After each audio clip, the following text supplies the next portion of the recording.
Né? Boa noite para todos. Queria pedir para você que nos visita, por favor, todos os visitantes fiquem de pé nesse momento aqui. Você que nos visita, porventura, nessa noite.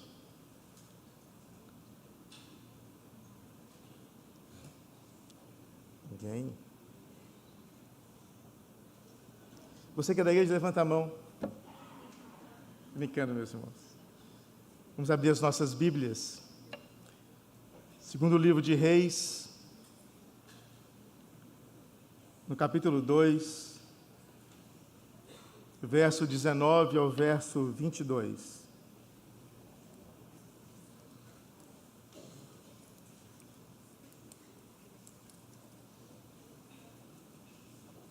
Segundo livro de Reis, ou dos Reis, capítulo 2, verso 19 ao verso 22.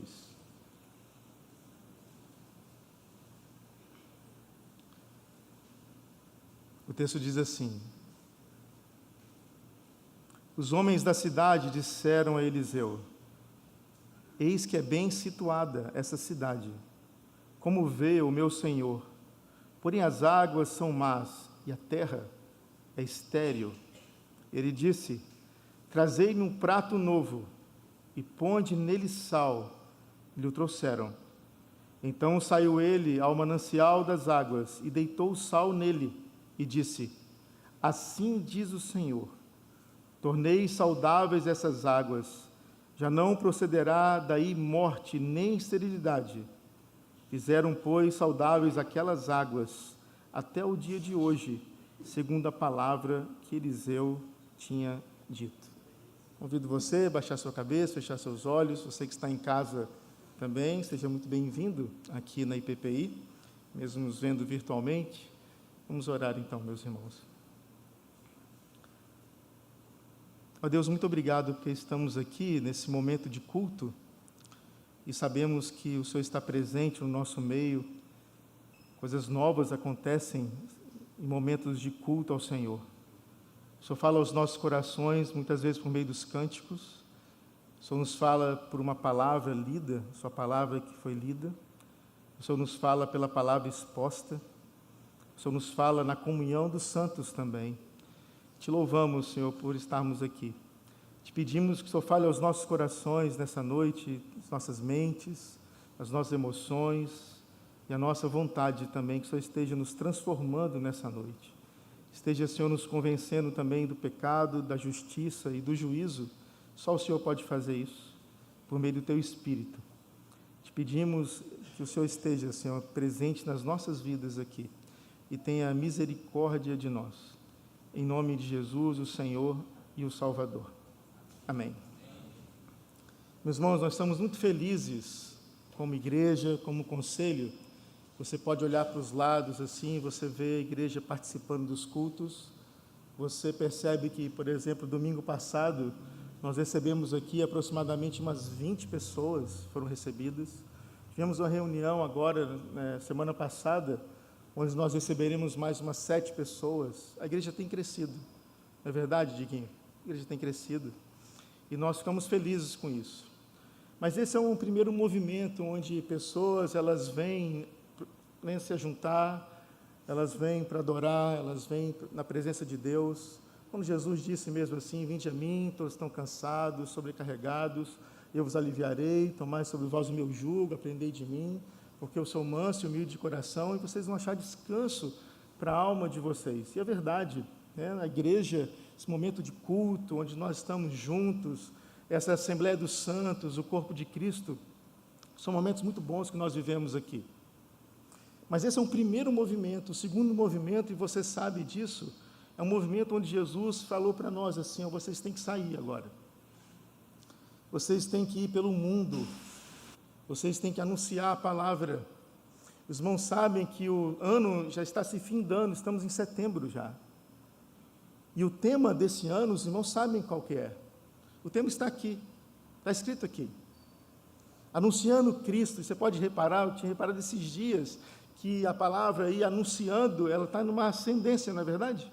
Anunciando, a ideia é de expansão mesmo. anunciando Cristo, essa palavra encarnada. Nós cantamos aqui, por exemplo, que nós somos um povo eleito, e nós temos que assumir o nosso lugar. Para quê? Para nossa fé compartilhar. Então, Deus nos elegeu, Deus nos predestinou, Deus nos colocou aqui, e graças a Deus por isso, mas não é para nós estarmos aqui só. O objetivo de estarmos juntos é nós sermos equipados para nós, então, anunciarmos esse evangelho, e nós anunciarmos essa fé, praticarmos essa fé e compartilharmos essa fé. Somos um povo eleito, mas o objetivo na nossa vida é fazermos missões, é sermos evangelistas, onde quer que Deus nos mande. Essa é a ideia. Para a gente poder entender o texto, então, nessa noite, a gente tem que ver 3 coisas, primeiramente aqui. A primeira delas é em relação a uma breve ou brevíssima biografia de Eliseu. Em segundo lugar, vamos falar sobre a propriedade do sal. E, em terceiro lugar, o ministério de Jesus nas cidades. Em primeiro lugar, então, essa breve ou brevíssima biografia. Você sabe que Eliseu significa Deus é salvação, foi profeta no reino de Israel, no século 9 a.C. O ministério de Eliseu foi um ministério muito longo, aproximadamente 50 anos, ou mais de 50 anos, seu ministério, abrangendo vários reis. E, além disso, também, Eliseu é uma espécie de tipo de Cristo.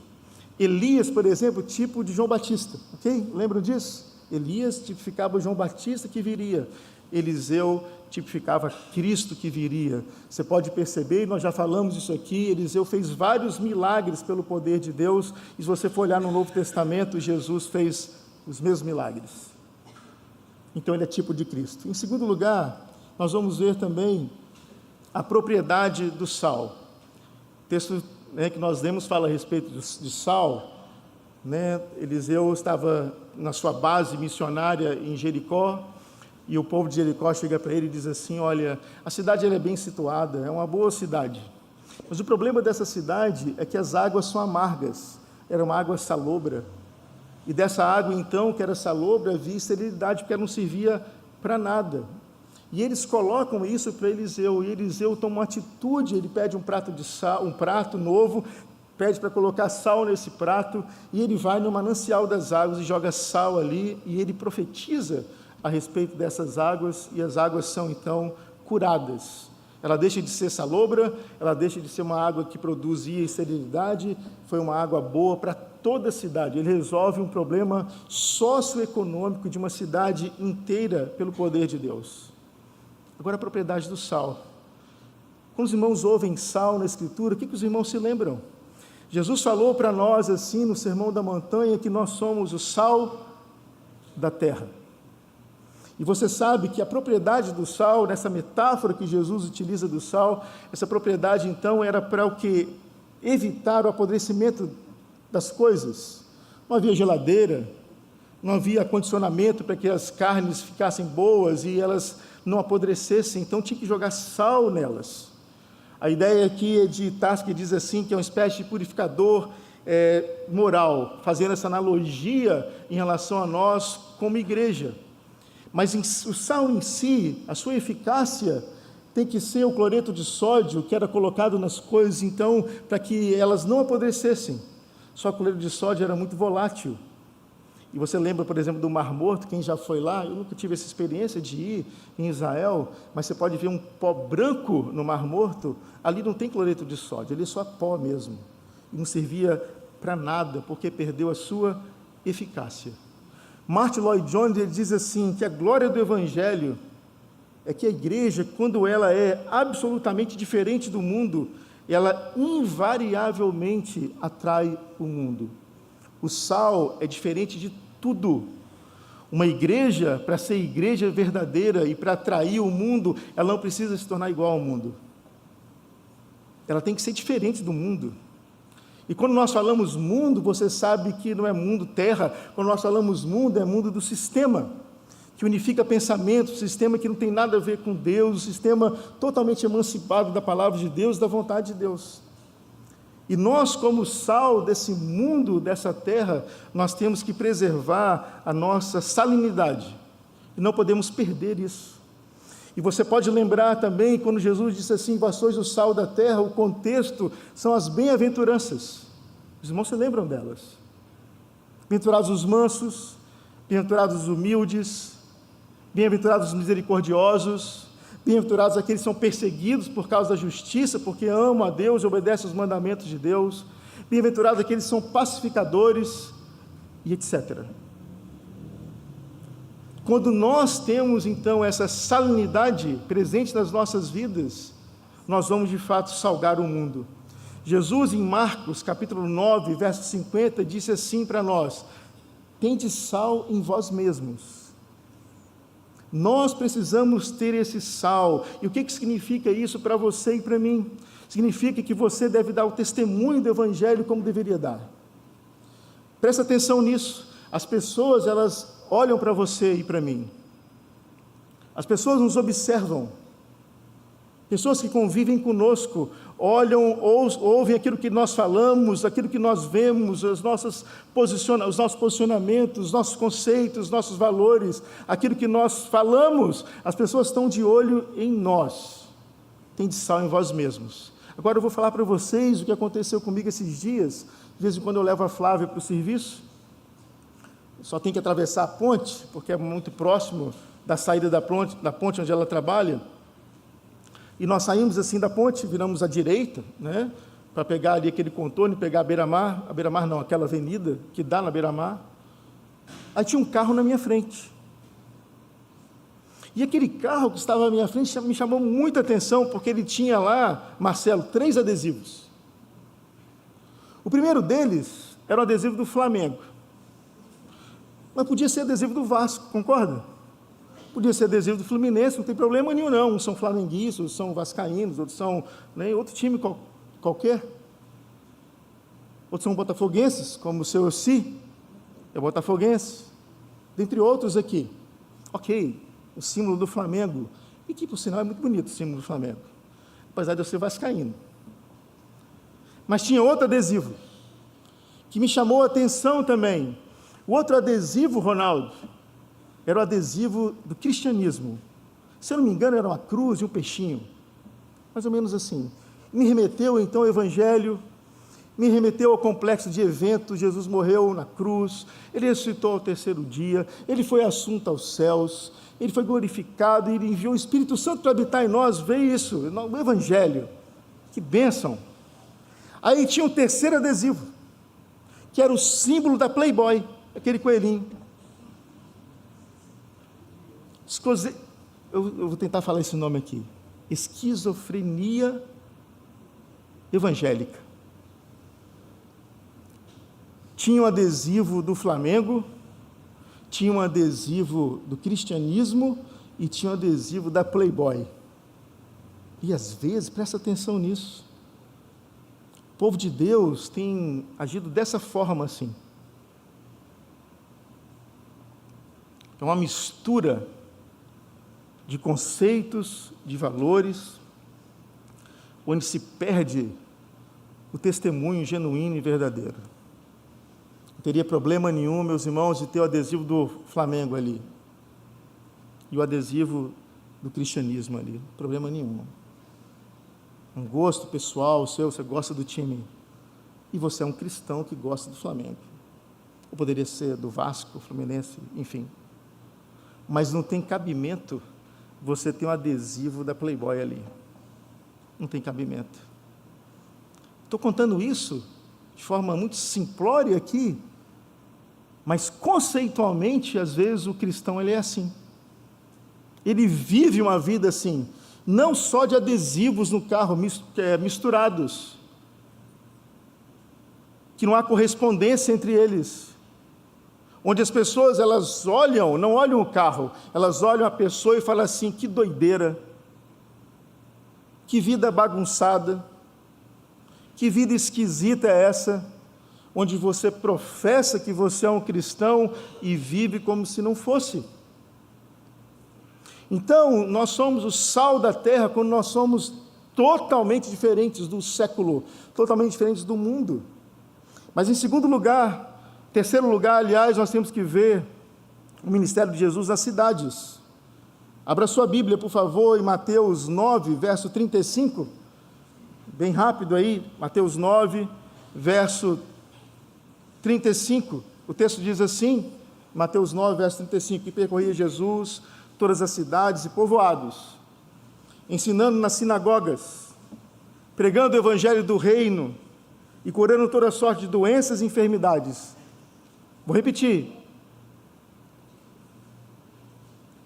E percorria Jesus todas as cidades e povoados, ensinando, vou repetir, ensinando, nas sinagogas, pregando o evangelho do reino e curando toda sorte de doenças e enfermidades.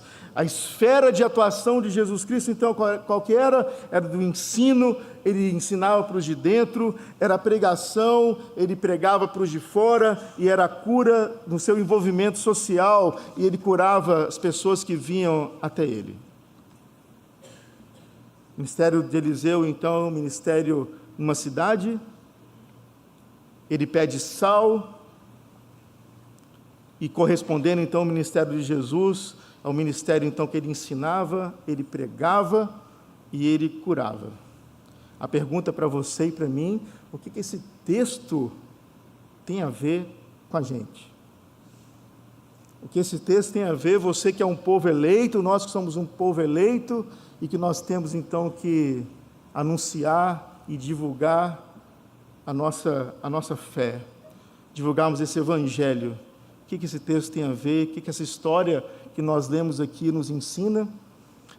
É uma história mesmo, aquilo ocorreu naquele momento histórico ali, mas podemos trazer essa história para a nossa história aqui, utilizando como uma metáfora para nós, em relação aos nossos vizinhos que você convive com eles, em relação aos seus amigos de escola, colegas de faculdade, colegas de trabalho, onde pessoas que você convive com elas, e que você foi chamado para ir até Cristo, mas você foi convocado para ir e falar do Evangelho para aqueles que cercam você. Esse é o objetivo de nós estarmos aqui. Esse é o objetivo da igreja estar crescendo aqui. Esse é o objetivo de Deus ter nos colocado nesse bairro aqui. Esse é o objetivo de Deus ter tocado seu coração um dia para você estar aqui na igreja. Você sabe disso, a IPPI, ela tem sido usada por Deus para restaurar vidas. Gente que estava cansada de igreja, de repente agora ama a igreja. Pessoas que estavam afastadas, decepcionadas, tristonhas, agora estão vivendo a vida da igreja. Famílias quebradas estão sendo restauradas. E é uma bênção isso, mas é uma bênção para nós estarmos equipados para quê? Para anunciarmos o Evangelho. Nesse segundo movimento, onde nós vamos então ir e anunciar a nossa fé. E partilhar a nossa fé. Em primeiro lugar, o que esse texto, essa história nos ensina? É que nós precisamos aprender a enxergar além das aparências e crer na possibilidade de mudança ou de cura através do poder do Evangelho. Vou repetir. Nós temos que aprender a enxergar além das aparências daqueles que convivem conosco e crer na possibilidade da cura, da mudança, da transformação pelo poder do Evangelho. Verso 19 diz assim, os homens da cidade disseram a Eliseu, eis que é bem situada a cidade, como vê o meu Senhor, porém as águas são más e a terra é estéril. Não pensemos nós, presta atenção nisso, que as pessoas que convivem conosco são trabalhadores, são colegas de escola, faculdade, são vizinhos, e elas estão rindo, elas passam por nós, e elas fazem suas festas, que elas estão bem, elas não estão bem. A Bíblia nos ensina que as pessoas elas estão divorciadas de Deus, que a depravação ela é total, a terra está sob maldição, você lembra disso? As pessoas estão perdidas, as pessoas estão sem esperança, as pessoas estão rebeldes contra Deus, as pessoas não querem nada com Deus, elas vivem no hoje, no aqui, no agora, e elas gostam disso. A cidade ela é bem situada, meus irmãos, mas a cidade é podre.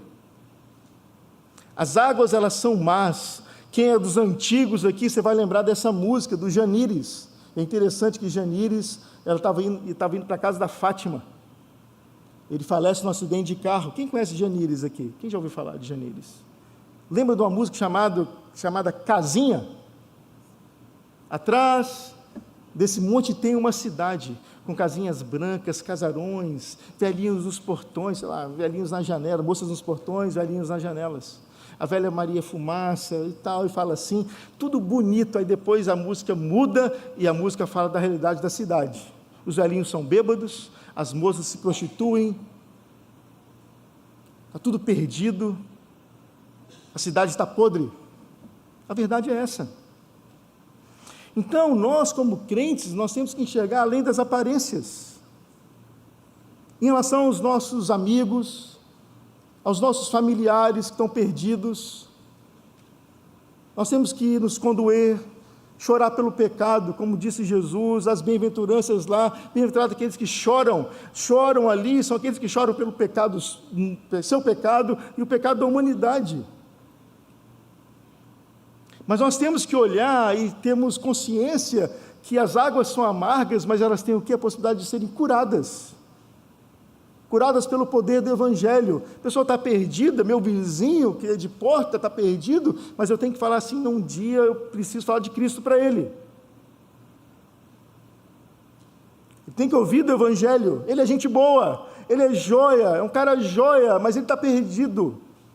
Eu não posso achar que ele está bem porque ele tem dinheiro, eu não posso achar que ele está bem porque ele está viajando, eu não posso achar que ele está bem porque ele está vendo um jogo de futebol, eu ouço ele ouvindo, eu ouço ele assistindo o jogo de futebol. São pessoas perdidas que convivem com você no seu trabalho. São pessoas boas, são bons ímpios, mas estão perdidos. E a nossa vida como crentes, nós temos que ter uma vida como igreja e temos uma visão correta. A gente tem que perceber essas pessoas que estão perdidas ao nosso redor, nós temos que ter compaixão dessas pessoas perdidas também, nós temos que orar para a nossa visão ser depurada e nós sermos sensibilizados para entendermos aquilo que está acontecendo ao nosso redor. Os motivos, meus irmãos, de nós orarmos é nós sermos então sensibilizados pelo Espírito Santo de Deus, onde Ele nos fala assim, vai lá, fala com ele, fala com ela, se aproxima, tenha relacionamentos, faça amizades. Segundo lugar, segunda lição que essa história nos ensina, é que nós devemos ter também uma estratégia inteligente em relação à nossa vida, para com a nossa missão no mundo. Verso 21, o texto diz assim, vamos ler lá, no capítulo 2. Então, saiu ele ao manancial das águas, e deitou o sal nele, e disse, assim diz o Senhor, tornei saudáveis essas águas, já não procederá daí morte, nem esterilidade. Eliseu, ele pede um prato limpo, um prato novo, e ele fala para o pessoal deitar sal ali. Nós vimos que essa propriedade do sal, que significa testemunho, né, nessa metáfora, a gente trazendo para nós aqui, e ele joga o sal onde? Ele joga o sal na beira do rio? Ele joga o sal lá no meio do rio? Ele não faz isso, ele joga o sal na fonte, no manancial das águas. Eliseu, ele identifica o local de morte, Marcelo. E nesse local de morte, ele fala assim, eu vou colocar o sal ali.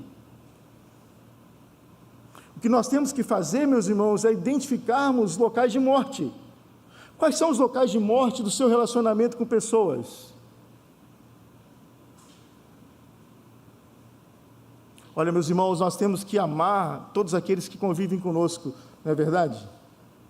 Nós amamos, nós somos respeitosos, nós não somos preconceituosos nesse sentido, mas nós temos a verdade, e nós temos que nos posicionar com a verdade. Onde nossos amigos que nós amamos com a nossa alma, eles estão perdidos, e nós devemos chegar para eles e falar assim, você está perdido. Isso que você faz, isso que você vive, isso não agrada a Deus. Você pode abraçar, você pode dar um beijo no rosto, você pode acolher em casa, você pode pagar um almoço, você pode estar com a pessoa, você pode amar a pessoa, mas você ama e fala assim, você está errado, e vai acontecer de repente que essa pessoa não vai querer conviver mais com você. Porque nós temos que amar com a verdade. Não existe o amor cristão sem a verdade cristã, isso é mentira. Nós somos, como IPPI, uma igreja extremamente acolhedora, e você sabe disso, mas nós não somos inclusivos, no sentido que pode vir e pode continuar do jeito que você está. Eu venho como estou, mas Deus vai me transformar, porque o Evangelho me confronta. Então, quais são os locais de morte em relação a um grupo que mente, você chega lá e fala assim, opa, você chegou com a verdade. Está acostumado então com uma empresa, um local de trabalho, de faculdade, onde a galera não quer nada com nada, e você está ali, você se posiciona com a verdade. A corrupção em qualquer lugar, você se posiciona com a verdade do Evangelho, e você tem que ser fiel a Deus, e estancar a corrupção onde está ali, onde é malicioso, onde está correndo a lascívia, você então vai com a santidade do Evangelho, porque você identifica esses locais de morte, o local depravado, você chega então, e as pessoas têm que respeitar você, porque o Evangelho, ele chegou ali. E é na sua escola, na sua faculdade, no seu trabalho, no seu prédio e nos seus relacionamentos. A pergunta para você que está aqui e você que está em casa é, você tem se posicionado, identificado os locais de morte? Ou você vive sua vida?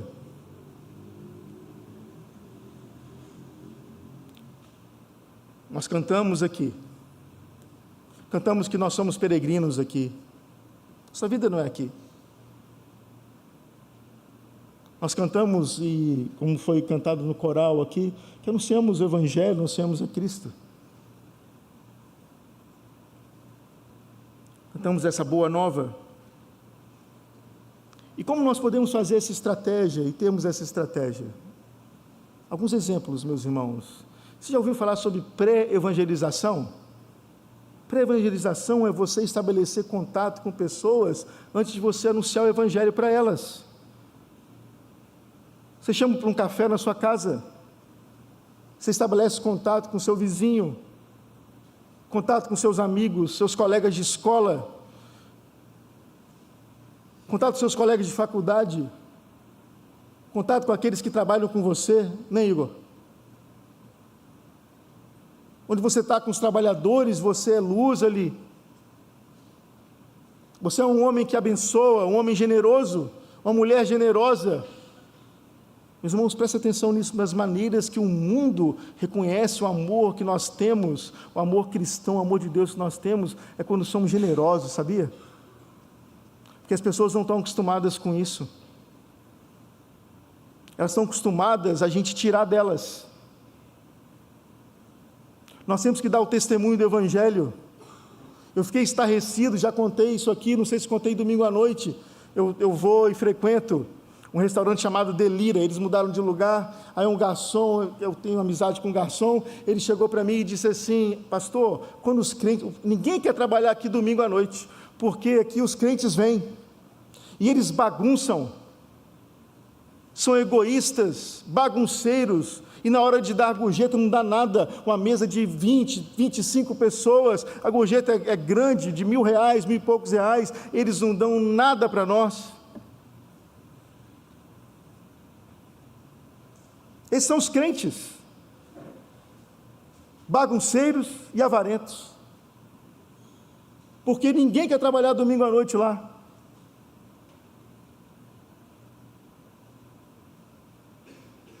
Segundo lugar, em relação a exemplos de estratégia, você ter estratégia na crise do outro. Mas antes disso, nessa pré-evangelização aí, você lembra do professor Adalto Lourenço, falecido, homem de Deus, servo do Senhor, tive a oportunidade dele ficar na minha casa, almoçar com ele, graças a Deus por ter contato com aquele homem. E ele, acho que se não me engano foi a última palestra, uma das últimas que ele que ele proferiu. Ele disse assim que ele estava fazendo um doutorado, e lá ele falou assim, lá eu ia aprender muitas coisas, né? Eu ia estudar, mas eu sabia que meu objetivo ali, o objetivo de Deus para mim ali, que me colocou naquele doutorado, é para falar de Cristo para os meus colegas. Isso que a gente tem que ter em mente. Você como empresário, você trabalhador, você como estudante, você como profissional liberal, nós somos missionários. E temos que ter esse coração missionário, temos que estabelecer relacionamentos para anunciarmos o Evangelho. Uma outra estratégia é estabelecermos estratégia na crise do outro. Seni Tavares, pastor Seni Tavares, irmão do Roberto, era pastor em Aracruz, não é isso mesmo? Sabe o que ele fazia? Ele se tornou o pastor que ia nos velórios. Tinha velório, Seni estava lá. Várias e várias pessoas se converteram porque ele ia na crise do outro. Não é para você ir em velório, mas é para você perceber e ter compaixão daqueles que sofrem. Aí você pode ir lá e anunciar o Evangelho para essas pessoas que convivem com você. Elas são perdidas. Em terceiro lugar, nessa estratégia também nós devemos pegar a onda.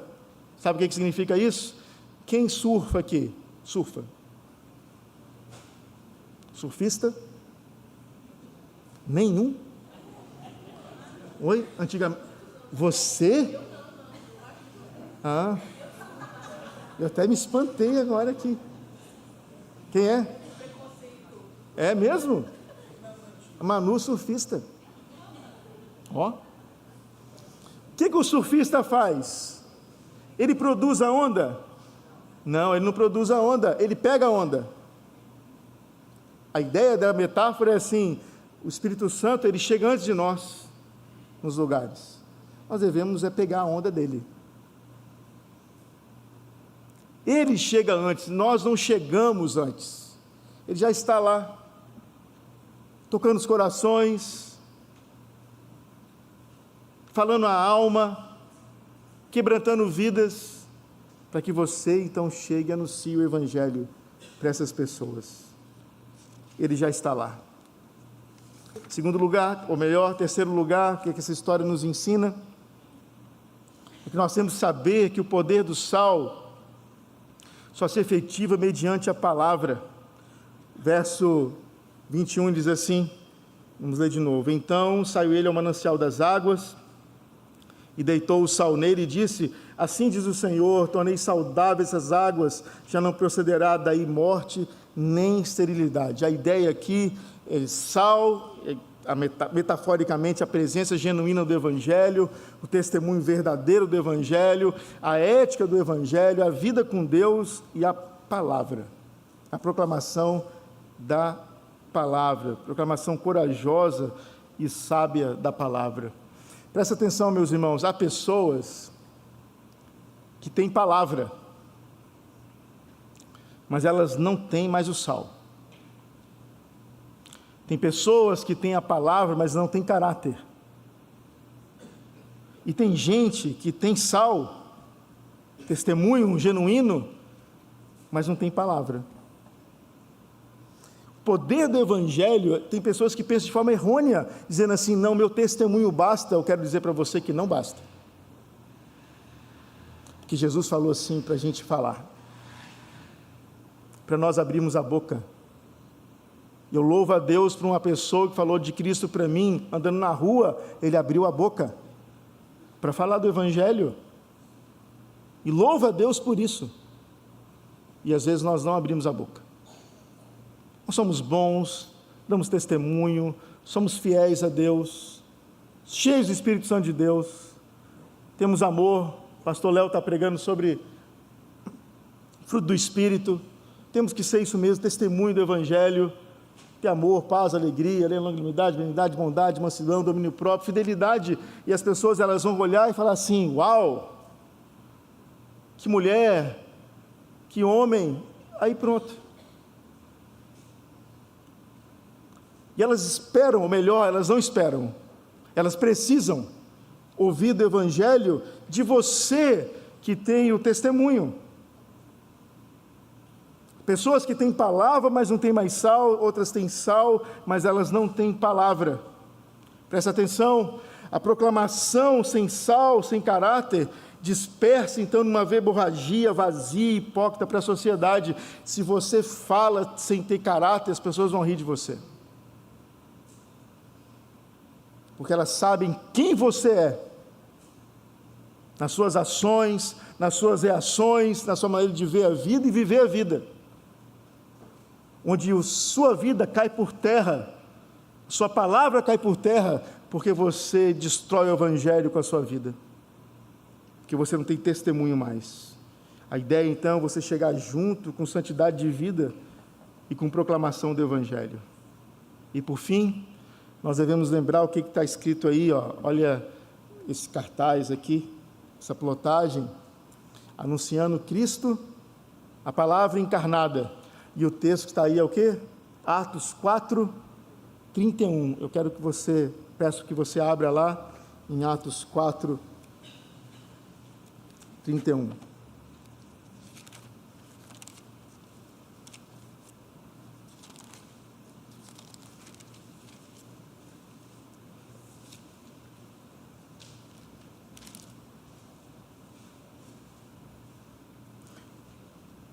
Lembramos, irmãos, a igreja, ela estava em oração,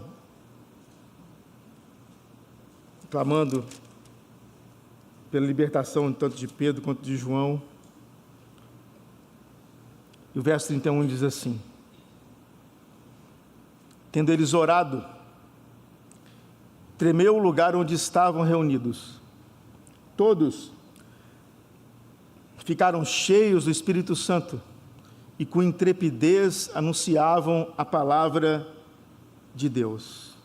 A nossa missão somente é realizada na dependência e no poder do Espírito Santo de Deus. Senão nós não vamos anunciar.